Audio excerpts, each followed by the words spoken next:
In terms of the AI infrastructure that's going in right now, what do you think the impact is going to be on jobs? Because I've heard a saying that says that AI is not going to create more jobs. It's simply going to redistribute them to fewer people. Yeah, this is a topic that I love, that I think most people get wrong. I think this will be massively positive long term for jobs. Just massively. Just play out the scenario, okay? Like, in what world do we end up reducing the amount of scarcity and increasing productivity globally that doesn't ultimately benefit humans in a whole number of ways, including more opportunity and better jobs and just better life? Will there be hiccups in the short run? Yes. Can we actually define what jobs look like in 25 years? Absolutely not. But I want you to envision a world where AI continues to accelerate over the next 20 years. You will have a world where we're going to have millions, if Elon is correct, billions of robots. What they look like, who knows? But there will be billions and billions of robots all around the world. There will be new industries being formed because we now have this intelligence that makes everything so unbelievably easy and cheap and productive to deliver value or to start new things, right? Essentially, any human on earth can create entertainment on the fly. Whatever's in your head, you're able to actually express without having the skill set of being able to actually produce music yourself, right? You have a helper there. You don't have to be able to produce a TV show or go raise funding to produce a TV show. Envision that world and just imagine how much demand we will have for humans. How many more products will we have?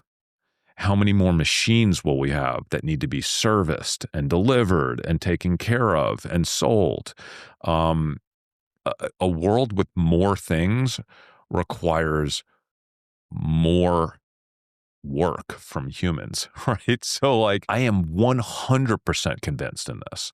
Like, this is not even debatable to me. What a job is in 25 years might look very different from what a job is today, but there will be more and better jobs as a result of AI and robotics in 20 to 30 years. Now, again, between now and then, will we have hiccups? Yeah. The issue is we can't foresee how that problem gets solved if AI moves too quickly and disrupts too many job positions, but we will fix that problem. So like humans, we don't fix big problems until the pain of not fixing that problem becomes bigger than the pain of taking action. Okay. So right now, the pain of, like, let's just say it was increasing taxes. That's a huge pain. Like, we're not going to increase taxes unless we absolutely have to for something, right? If we have 50 million people that are jobless in 8 years because of AI, do you not think we're going to resolve that? Of course we're going to resolve that, because if we don't resolve that, the pain of not resolving that will end up be people overthrowing our government and coming with, picks and shovels to actually kill us. Okay. So that problem will get solved when it needs to get solved. But don't you think that the government would then just step in and subsidize life if you had this massive unemployed workforce that should be working? Then that's kind of what we've seen in the past, is like the government steps in, like they've done with education. And now, housing is becoming less affordable. So now they're thinking about introducing 50-year mortgages. Okay. So the answer is maybe, yes, it will get solved. Will the government solve it? Maybe. Someone will solve it, because the alternative is so catastrophic that we would never allow that to happen. And by the way, not to mention the fact, if AI becomes that great to displace tens and tens of millions of workers, probably going to be pretty great at helping us solve those problems too. I have always thought, not to get too into politics, I always stay out of politics. I have some of my very closest friends on the furthest right as you can get, and some of my very closest friends are literally as far left as you can get, and everything in between.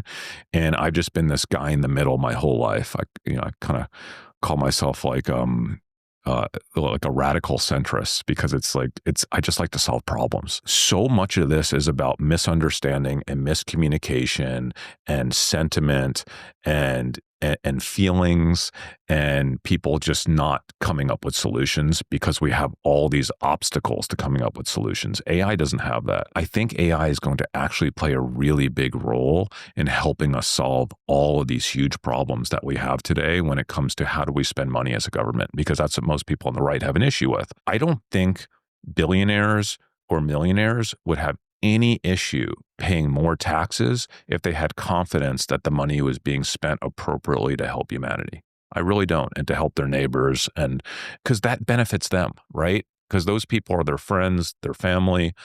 We all want the same thing. Most of us want the same outcome, right? We just don't know how, we argue over how to get there. So I think AI is going to do a really good job helping not just companies become, because everyone's talking about companies becoming more productive and efficient. Like, it's going to help governments in a really big way, and no one's talking about that. And once AI gets into government, which it will, and actually helps government figure out how to be more productive with our money, I think we're going to see such massive efficiencies there, and what we can actually do with our tax dollars to help people. It's one of the things I'm actually most excited about this AI revolution. So yes, we'll have hiccups. It will not be a long-term problem. And I don't know exactly what the solution will be or how it will play out. I just know we'll figure out how to like even out the bumps along the way. But ultimately, we will have better and more jobs for humans as a result of this. There's like no doubt in my mind. Like, I would bet everything I have on that. China is racing towards AI superiority. Okay. And that, more than anything else, ensures that the US government is going to support, and if needed, backstop our AI ambitions. Okay. Nothing in the world motivates a country to backstop something and to support it more than its competing enemy that is pushing forward on that frontier. So that's something that I think people don't fully appreciate. So when we're talking about AI and all these big investments, like, we don't have a choice. Our government doesn't have a choice. Like, even if there is some degree of unknowns, or like, hey, we're not exactly sure how this is going to play out, the government is not going to allow the US to fall meaningfully behind China in this AI race. So whatever needs to happen, whether they're government incentives on AI data centers or energy, whatever needs to happen, the government is required to ensure that happens, because this is the new arms race. Think about it. If China becomes the country that's able to produce products 5x cheaper than us, right? They have intelligence on future warfare and weapons, right? And on vaccines. Like, you can't let China have AGI. You can't let China get super intelligence like meaningfully before you have it. That's a national security risk.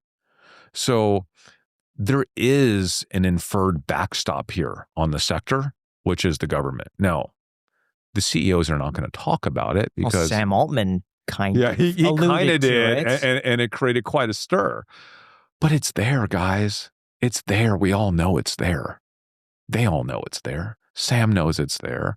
Like, all the big tech CEOs, they all know it's there. Jensen knows it's there. This is too big to fail. It I already feel is. like those are famous last words. It Like, is. too big to fail. But it was last time, and look how it got saved. Okay. Huh. This now, I say too big to fail as a sector. Companies can obviously fail, right? But when you look at the infrastructure sitting behind it, the infrastructure really is too big to fail. This infrastructure might be the most important thing that our country works on the next 20 years. And we need to ensure that we are in lockstep, if not ahead of China, every step of the way. You can love it or hate it, but that's just the way it is.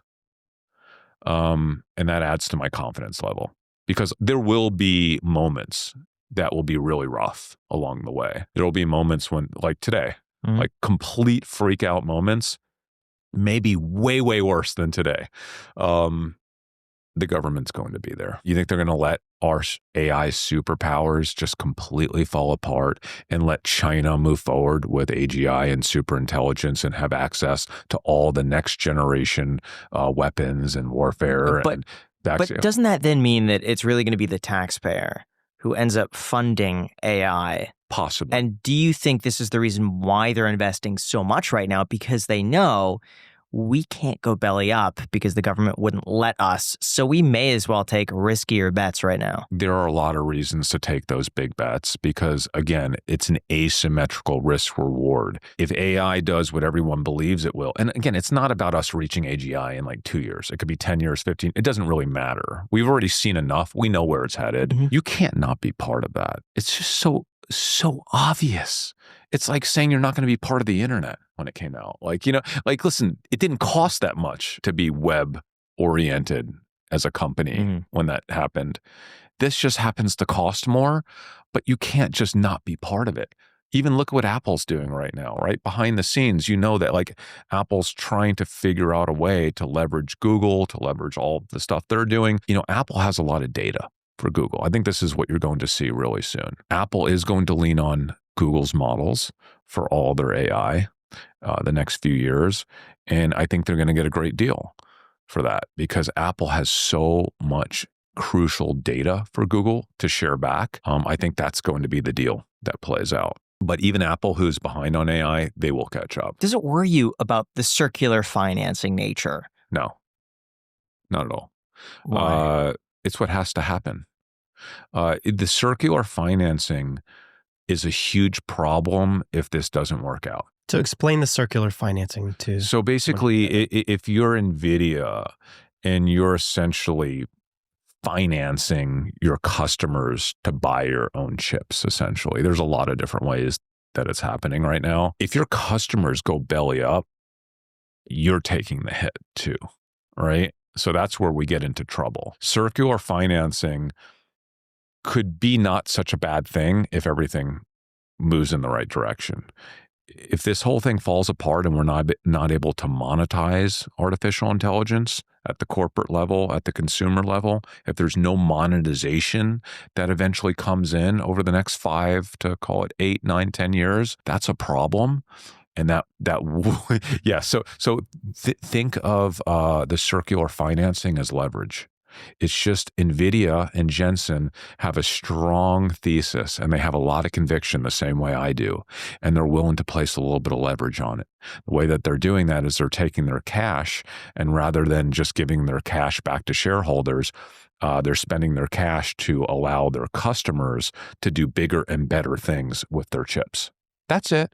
It's not that scary. I know it sounds scary because it's leverage. It just looks scary. Okay, so think about leverage. When things go wrong, they go really wrong. Mm-hmm. But when things go right, they go really right. And so everyone's making a bet that they've seen enough, they know directionally where we are headed, even if there are bumps in the road, that it makes sense to apply leverage. And that's where the circular financing comes in. And I don't blame them for doing it. Like, I like it. Real talk for a second, if you're trying to grow on social media, short-form content is literally digital gold. It has been one of the biggest drivers of success for the Iced Coffee Hour. We just take our best moments from the podcast and we can clip them up for TikTok, Instagram, YouTube, you name it. But let's be honest, it takes a lot of time to do that properly. And that's why tools like our sponsor, Opus Clip, are a total game changer. For those unaware, Opus Clip isn't just a clipping tool anymore. It's a full-on AI-powered video editor built for creators. So incredible that it could automatically pull in your long-form YouTube videos, find the best moments, add captions, B-roll, and even schedule clips to post while you're away. It's like having an entire editing team, but built by AI. Top creators like Jubilee and Darman are already using it, and we actually use it here on the Iced Coffee Hour. You see this clip Togi reacted to? It was made with Opus Clip. And here's the best part. Everyone who signs up with our link gets 1 week for free, plus 50% off your first 3 months. All you have to do is go to opus.pro/icedcoffeehour or click the link down below in the description. Again, that is opus.pro/icedcoffeehour. Seriously, guys, we cannot recommend it more. For what they deliver, it is extremely affordable. So if you want to get a bunch of content